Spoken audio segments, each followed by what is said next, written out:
We'll start with Alex Sater's presentation titled Reclaiming Radical Cosmopolitanism Through Border Studies and the Mobility Term. We'll just briefly introduce him.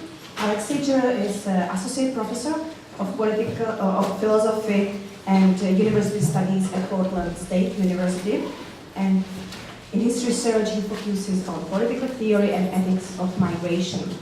This year he published a monograph toward a cosmopolitan ethics of migration, which brings very nicely political philosophy together with research on mobility and borders from the perspective of the social sciences.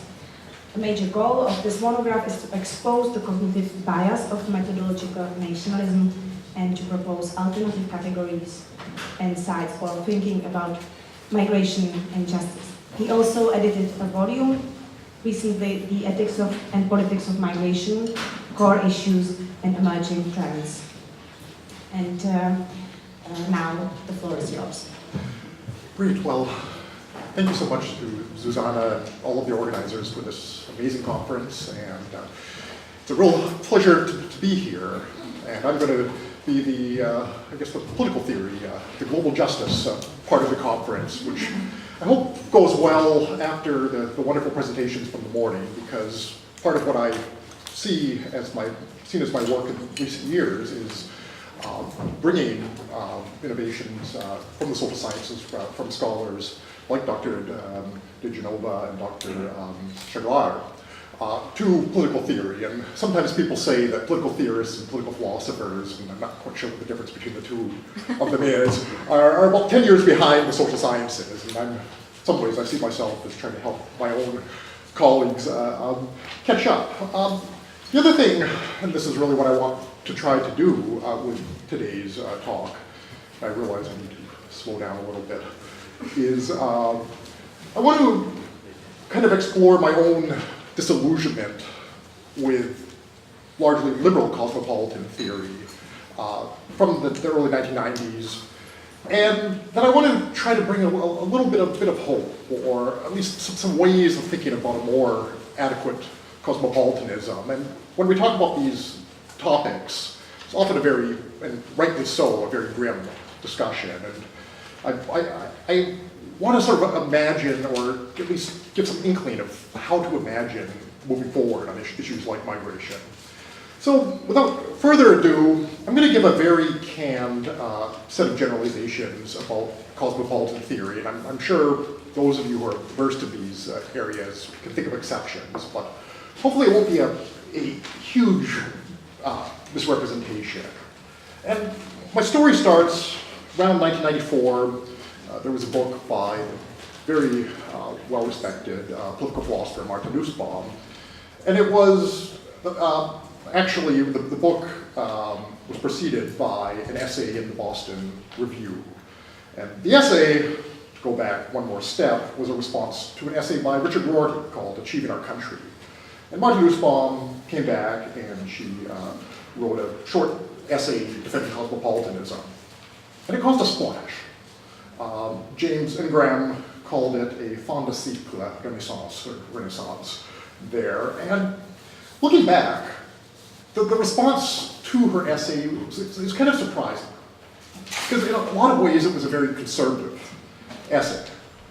For one thing, she was largely defending multicultural education and had hardly radical things to say about that.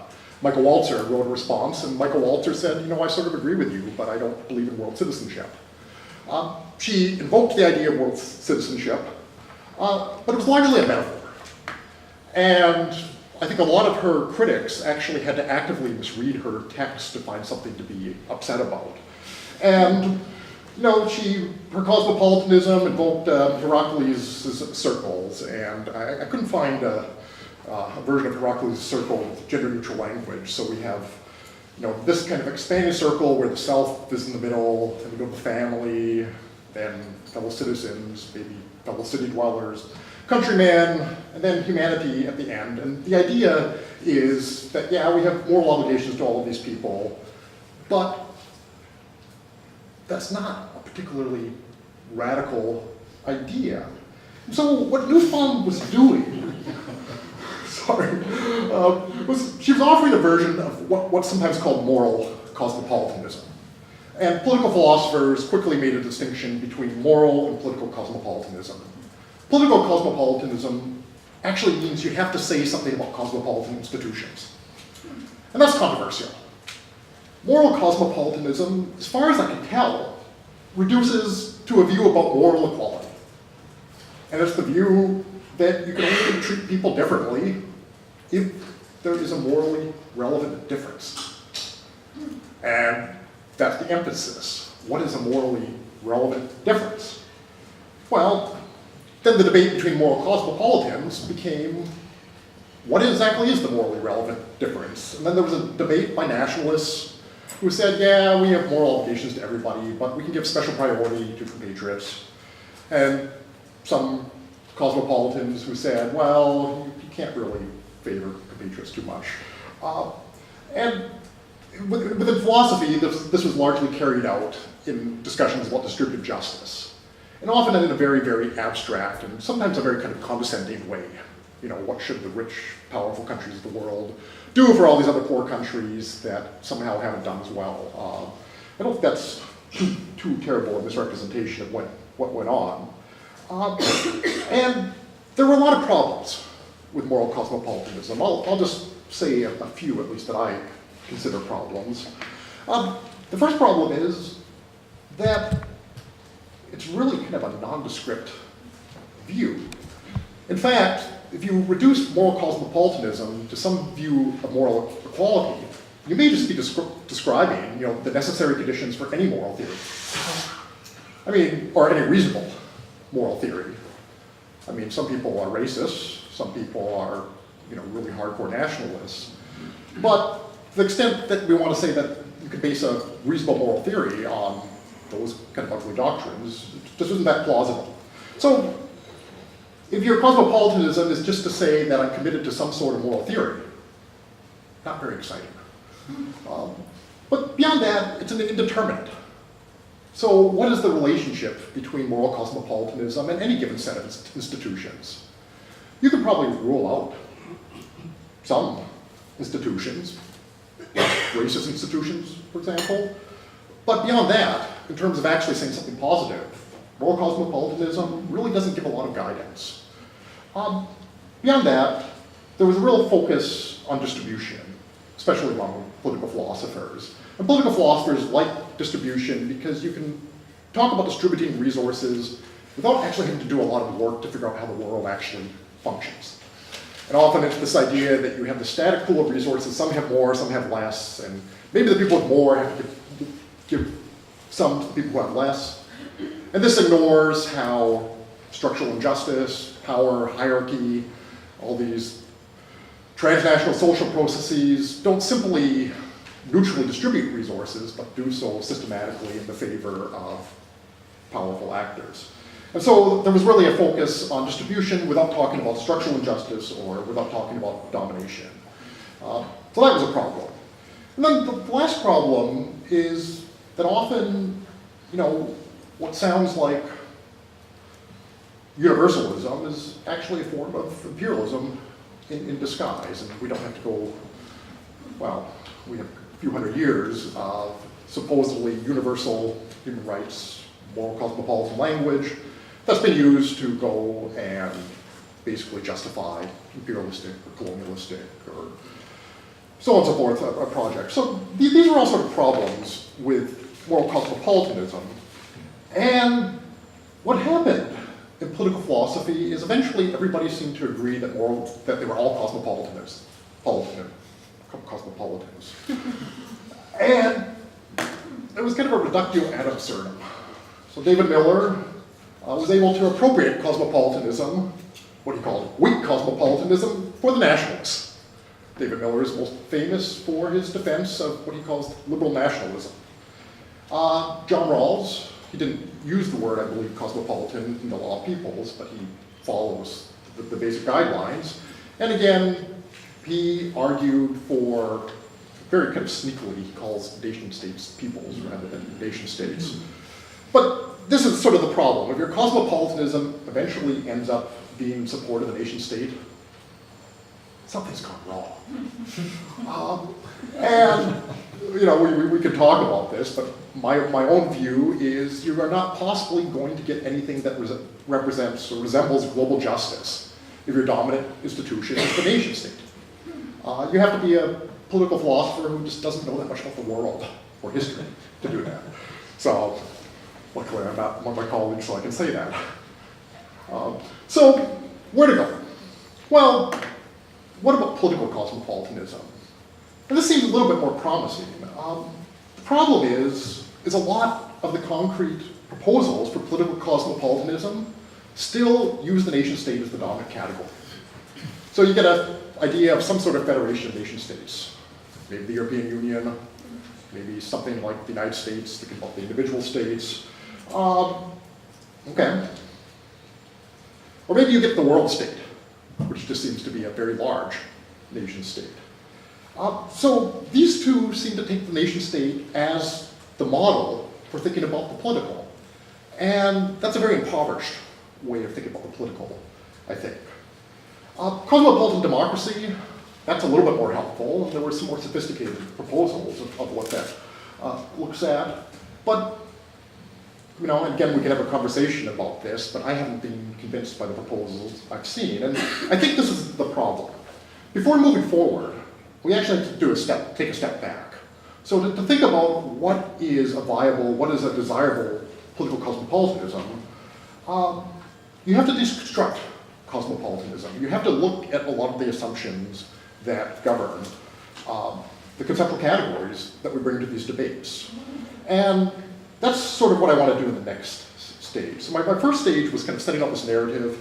I want to kind of give a diagnosis now of what went wrong, and then I want to show how this diagnosis might be helpful for thinking about the political in a more fruitful way. So, what went wrong? Well, let's just start with some criteria for what you need for a genuine cosmopolitanism. And I think one bit of it is it has to be critical.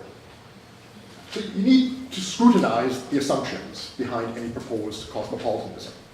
You have to take into account the possibility that you may be systematically biased in some ways. You may think you're bringing forward a relatively neutral category, but it may mask something else.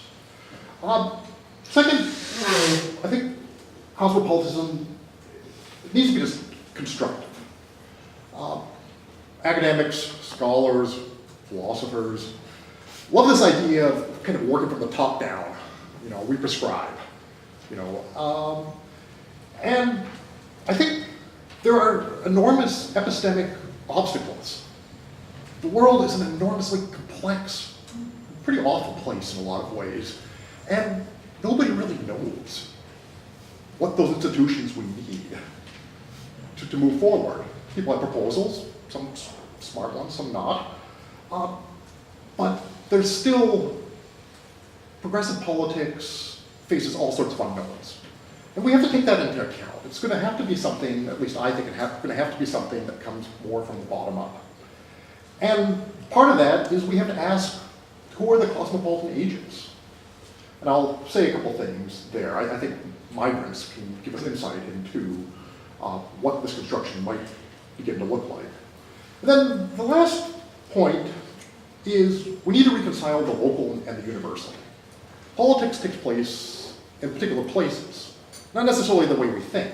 The places may be separated by thousands of miles. They may be mobile in some ways. But nonetheless, we have to reconcile the local with the universal because, among other things, the universal doesn't allow us to live. We need to figure out a way in which we can have all the richness of our lives, but at the same time make that reconcilable with a cosmopolitan vision of the world. We're embodied beings, and that has to be taken into account. And so, as I was saying, a lot of political theorists do what I call cosmopolitanism from above. Craig Calhoun has a wonderful phrase, the class consciousness of frequent travelers. And I think a lot of cosmopolitan theory, it's imposed by theorists, and it doesn't really talk about agents at all. the people are left out of the narrative. The other thing is I think there's been a failure of the political imagination. So cosmopolitanism often just takes the model of the nation state and generalizes it. We need a federation, we need a world state. I think we need new categories, but how do we do that? And this is where I think the criticisms of methodological nationalism are actually very, very helpful.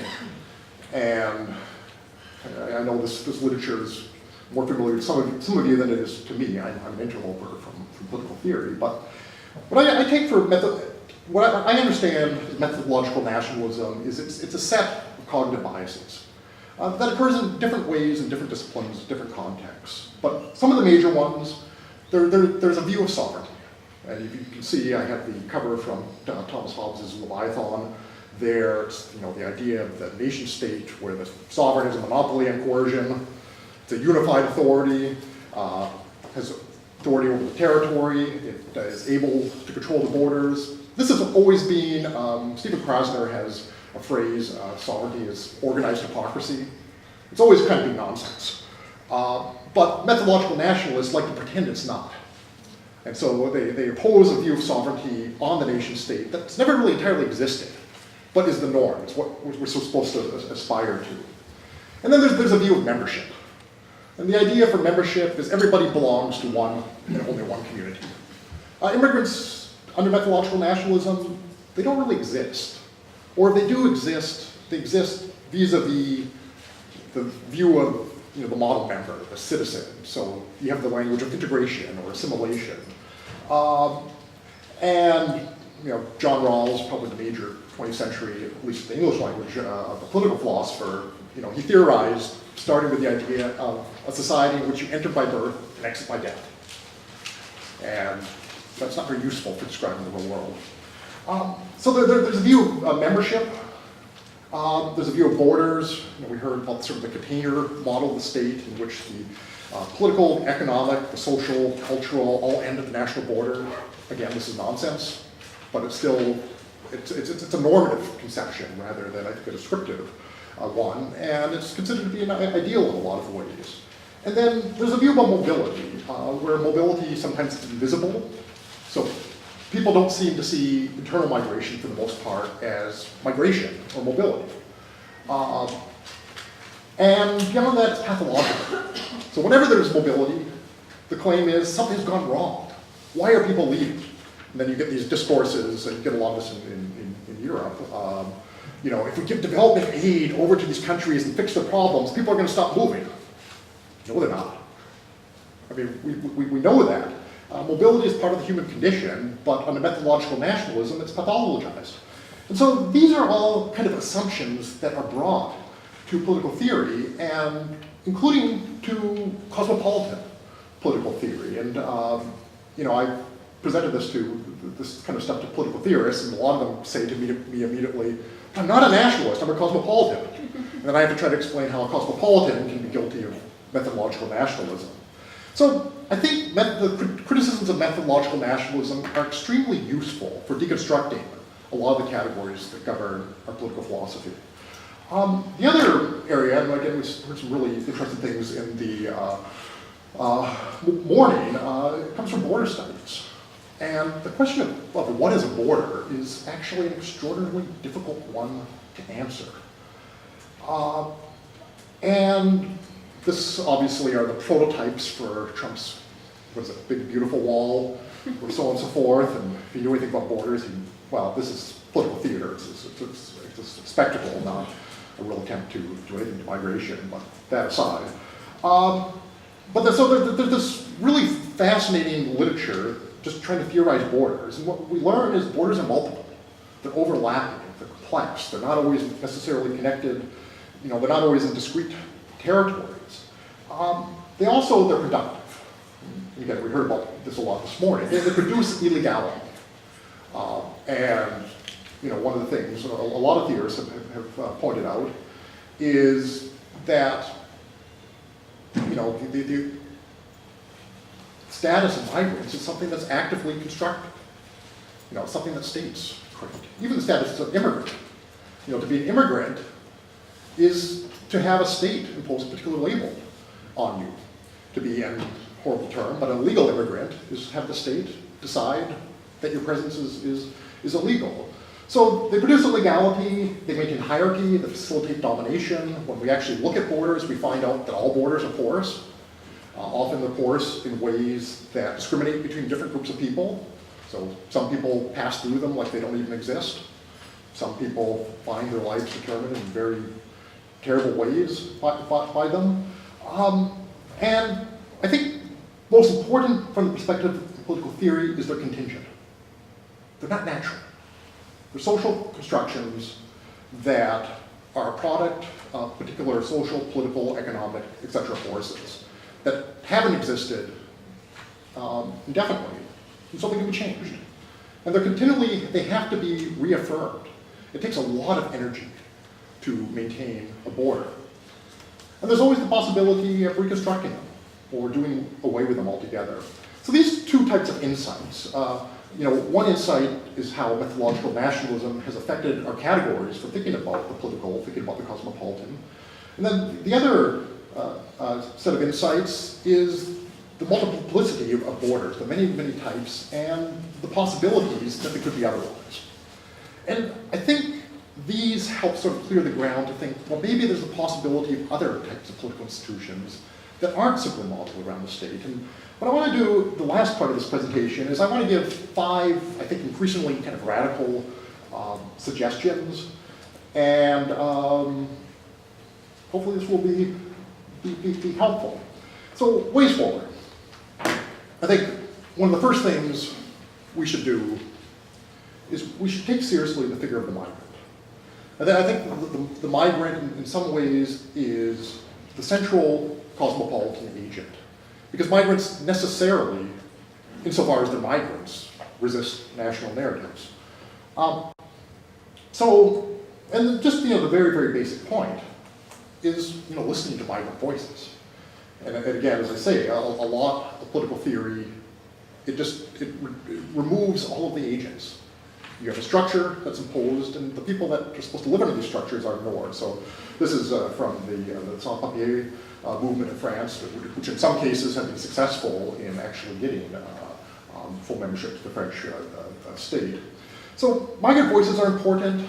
I think insights from scholars under the rough label of autonomy of migration is extremely helpful. They talk about how migrants defy the state. We have these state narratives of control and containment. And states really like to play up their ability to control and contain and intercept and so on and so forth. And what scholars of the autonomy of migration have pointed out is, well, they're always unsuccessful. I mean, they cause an enormous amount of harm, don't get me wrong. But people continue to move. And when people want to move, they often find a way. So it's not to minimize, I think, the harm that state border controls impose, but to not allow them to control the narrative. And people often say, they say things like, well, open borders, that's unrealistic, that's utopian. What's really unrealistic and utopian is the idea you can close a border. At least the amount of violence you would need to do that is pretty extraordinary. And so migrants, they do a lot of things. I mean, they resist dehumanizing narratives by their political action, by their movement. And in significant ways, they refuse state power. And so I think this provides a grounding for starting to think about cosmopolitan theory in a little bit of a different way. And I'm going to give you, as I said, sort of 5 increasingly radical possibilities. So the first one, this is the dreamers in the United States, is migrants insisting that they belong to the existing community. You get this as well with the sans-papiers in France as well. There are other examples from different parts in the world. And there's something to be said here, because often you get a case of legalized migrants making a claim to belong to the political community and being successful in it. And so they're breaking down a barrier. I say these are going to become increasingly radical because I think there's some dangers with this narrative. If you look at the dreamer narrative in the United States, they are portrayed as sort of ideal members of society.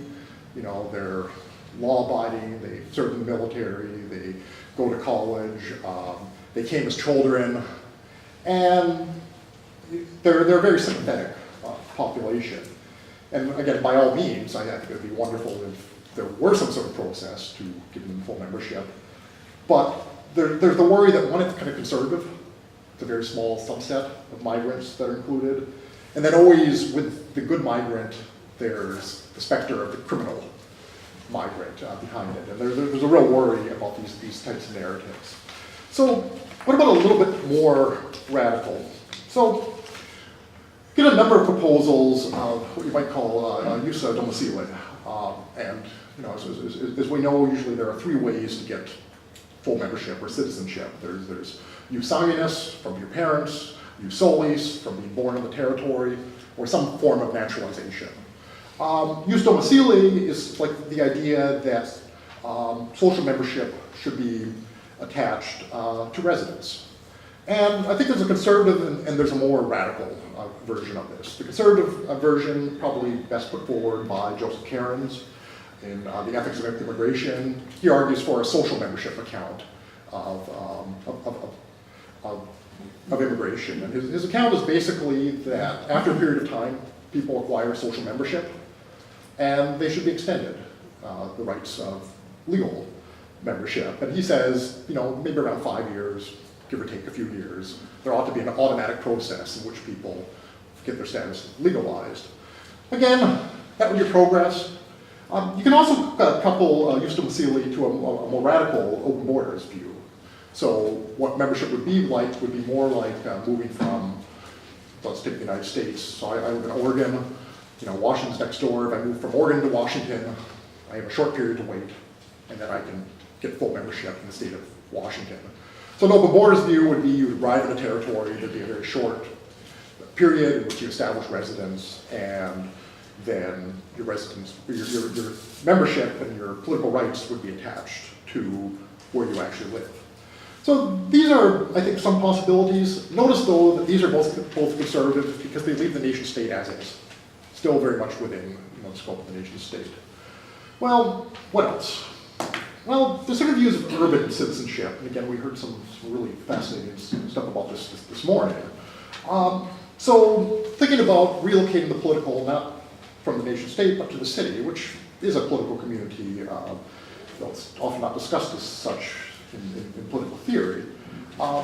And we've seen in a lot of places the idea of a sanctuary city. Cities taking policies that in some ways resist the policies of the nation state. But you also see a lot of local migrant justice movements within the city, and often that's the focus, and rightly so, because our life, our most immediate life, is often determined by the policies of the city we live in, rather than the nation state. There's a huge disjunct there.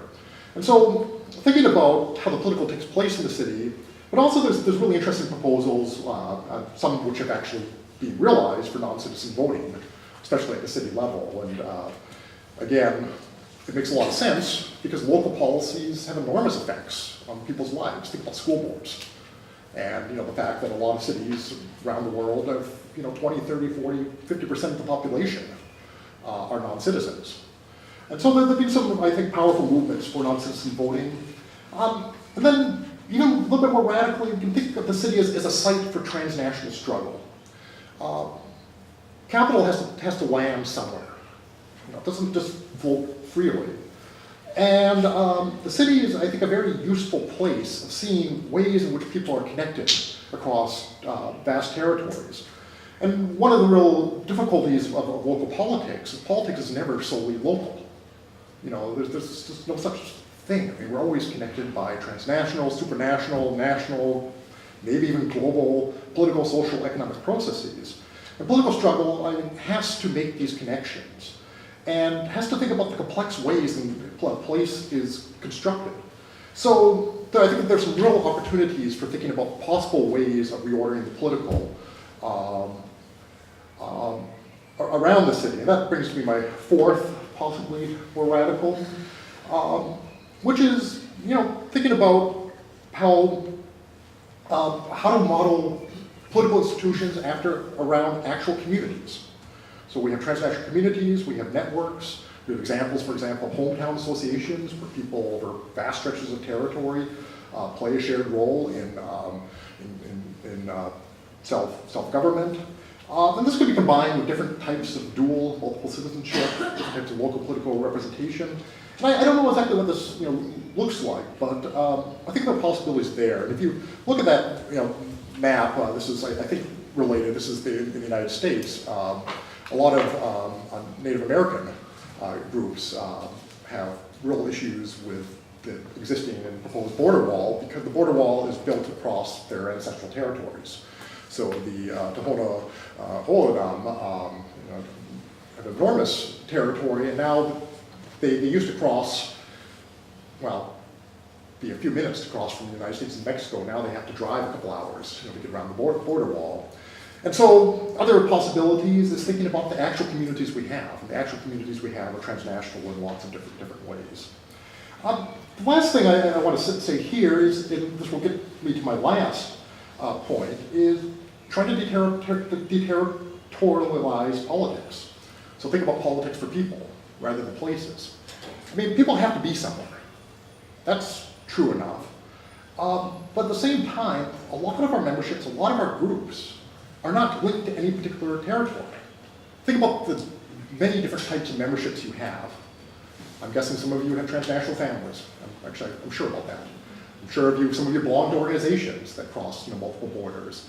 And often the territory isn't defined, right? The territory is something that people establish simply by moving. So try to think about different types of institutions that don't rely on territory, but rather rely on types of social networks that aren't particularly place-bound. This brings me to my last possibility.